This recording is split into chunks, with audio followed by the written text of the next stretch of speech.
Hello friends, welcome to new video of elbow joint. So we are going to start elbow joint. So elbow joint, first we will describe its features.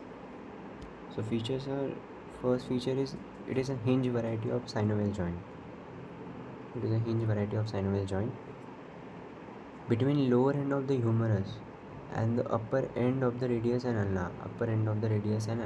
Between lower end of the humerus and upper end of radius and ulna bone. Elbow joint used for humoradial and humero-ulnar joint.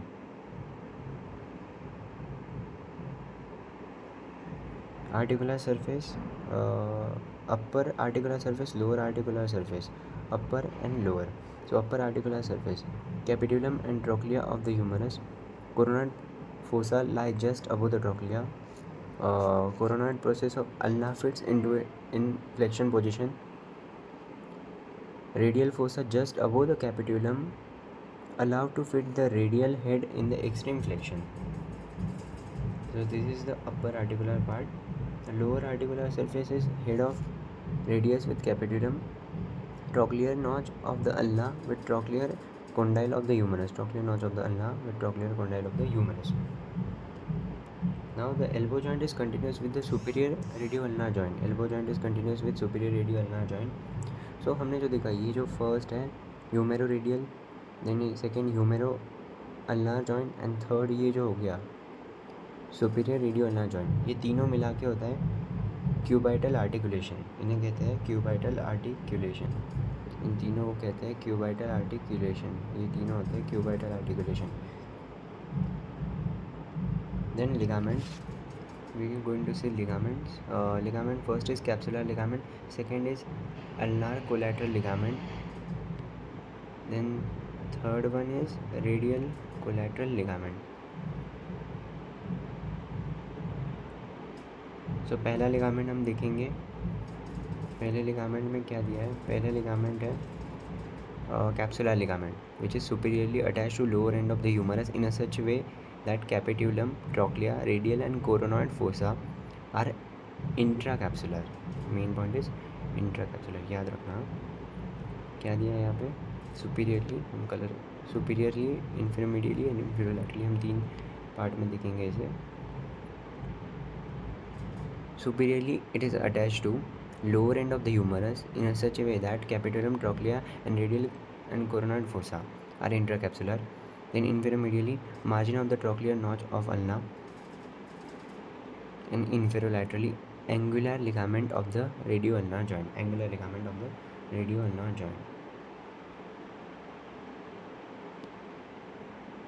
Then second ligament is the ulnar collateral ligament. ये medially present होता है. यहाँ पे देखिए M लिखा है मैंने, ये मीडियली प्रेजेंट होता है. It is triangular in shape. Apex, base, anterior band, posterior band. Apex is medial epicondyle of humerus, base attach to ulna, anterior band below coronal process, posterior band below olecranon process. ये हमने देखा. ये देखिए triangular in shape होता है. सबसे पहले apex attach होता है मीडियल एपिकोंडाइल ऑफ ह्यूमरस से, फिर बेस अटैच होता है अल्ना से, anterior band below the coronal process, posterior band below the olecranon process. इन थर्ड लिगामेंट है रेडियल कोलैटरल लिगामेंट. इसमें हम देखेंगे ये होता है लैटरली प्रेजेंट होता है रेडियल कोलैटरल लिगामेंट. ये होता है fan shaped. Extend from the lateral epicondyle to the angular ligament. Now we are going to see relations. ये relations का पार्ट हम देखेंगे. So relations हम देखेंगे. ये first relation anteriorly, then posterior relation, then medial relation, then lateral relation. First anterior relation. Anteriorly brachialis, tendon of bicep brachii, median nerve, brachial artery. ये चार चीज़ें प्रेजेंट होती है एंटीरियरली. पोस्टीरियरली प्रेजेंट होता है tricep brachii and anconeus. Simple है, आप इसे ट्रिक भी बना सकते हो. Medially ulnar nerve, flexor carpi ulnaris and common flexors. And laterally supinator, extensor carpi radialis brevis. अब हम देखेंगे इसका ब्लड सप्लाई देखेंगे. सो ब्लड सप्लाई है from anastomosis around elbow joint. Clear line है फ्रॉम एनास्टोमोसिस जो बनाता है एल्बो जॉइंट के आजू बाजू, उससे हमें एल्बो जॉइंट में ब्लड सप्लाई मिलता है, और वो आपको दिखेगा जब आप रेडियल आर्टरी, बेकियल आर्टरी ये सब पढ़ेंगे, उसमें आपको समझ आएगा। Now we are going to see nerve supply. इसका नर्व सप्लाई क्या होता है? नर्व सप्लाई होता है ulnar nerve, median nerve, radian nerve, musculocutaneous nerve. Ulnar nerve, median nerve, radian nerve, musculocutaneous nerve. But musculocutaneous में कुछ पॉइंट है। Musculocutaneous nerve through its branch to brachialis, musculocutaneous nerve through its branch to brachialis. Now we are going to see the movements. Movements भी बहुत कम है इसमें, तो हम movement देखेंगे इसमें। सो मूवमेंट्स है क्या इसमें, प्रॉपरली मूवमेंट्स देखते हैं। फर्स्ट है फ्लेक्शन एंड सेकेंड है एक्सटेंशन, दो ही मूवमेंट्स हैं। So flexion, extension. So flexion brachialis, bicep brachii, brachioradialis, and extension by tricep brachii, anconeus. Flexion 3 muscle से है, 3B लिख सकते हैं आप यहाँ पे, आप यहाँ पे 3B यूज़ कर सकते हैं, 3B, ठीक है, 3B यूज़ कर सकते हैं, 3B लिखो, ये 3B यूज़ करो। एक्सटेंशन बाय ट्राइसेप ब्रेकाई, एंकोनियस, यहाँ पे TA यूज़ कर सकते हैं आप, TA लिख दो, TA।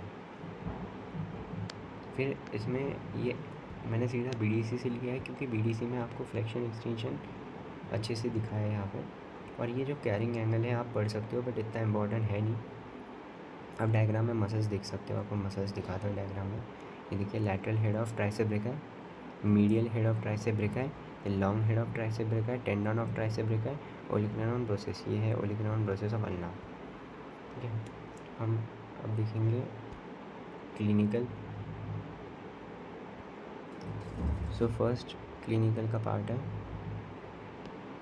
फर्स्ट पॉइंट है distension of elbow joint by the effusion occur posteriorly because here the capsule is week and the converging deep fascia is thin.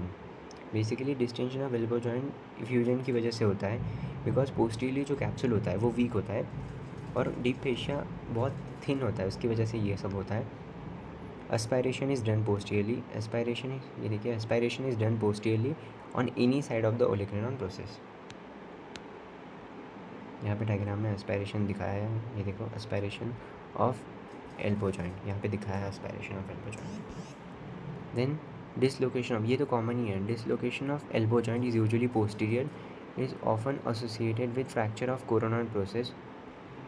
The triangular relationship between the olecranon process and the two humeral epicondyle is lost. ये second point. Now third point,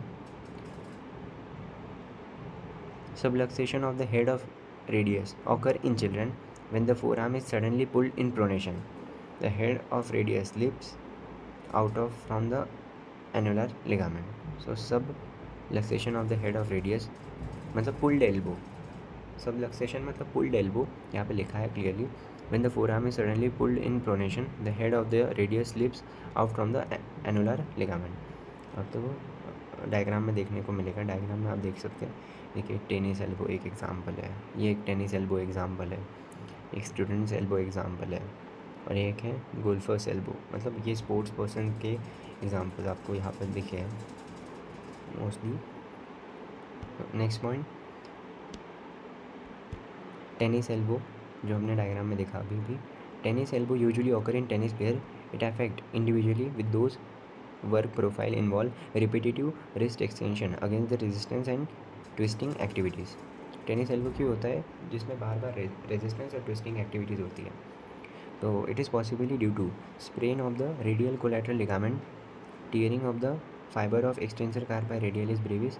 Recent researchers have pointed out that it is more degenerative condition rather than inflammatory condition.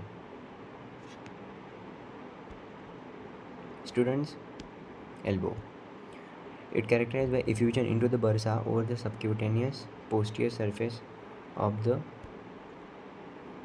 olecranon process. Students during lecture support their head with their hand with the flex elbow. The bursa of the olecranon process get inflamed. मतलब student जब support लेते हैं ऐसे lecture, during lecture, their head and with their hands with the flex elbow, जैसे हाथ आप हाथ पे नहीं रखते, मतलब मुंह को आप हाथ पे रखते हो, फिर सपोर्ट लेते हो नीचे से एल्बो का, फिर ये तब स्टूडेंट्स एल्बो होता है। एंड इधर क्लियर आपको देखने को मिलेगा इन्फ्लेमेशन की वजह से ये सब होता है, और ये क्लियरली हमें बुक में गिवन है। तो हम सीधा BDC से हम बेस्ट क्लिनिकल बीडीसी में दिया है, बाकी किसी बुक को प्लीज़ रेफ़र ना करें। बीडीसी में क्लिनिकल बहुत बढ़िया दिया है। Then golfer's elbow is the micro trauma of the medial epicondyle of the humerus occur commonly in golf players, commonly fracture origin, undergo repetitive strain and result in the painful condition on the medial side of the elbow। ये होता है medial side में, basically ये medial side में होता है, यहाँ पे गिवन है। सो ये सिर्फ मैंने ये यहाँ तक कि आज तक अपने एग्ज़ाम में करा है क्लिनिकल। इसके आगे का क्लिनिकल मैंने कभी करा नहीं, बिकॉज ये सब प्रोमिनेंट पॉइंट्स है जो आप लिखोगे तो आपको सीधा क्लिनिकल के 3 मार्क्स आराम से मिलते हैं। तो आप भी यही करो, अगर आपको एक्स्ट्रा करना हो तो आप नीचे के 2 पॉइंट्स कर सकते हैं, बट मैंने आज तक यही तक किया है। तो thank you so much. Elbow joint का ये वीडियो आपको आ गया। अगला वीडियो होगा हमारा रेडियोलॉजी, जो वाइवा में पूछा जाता है, that is most important part. Thank you so much.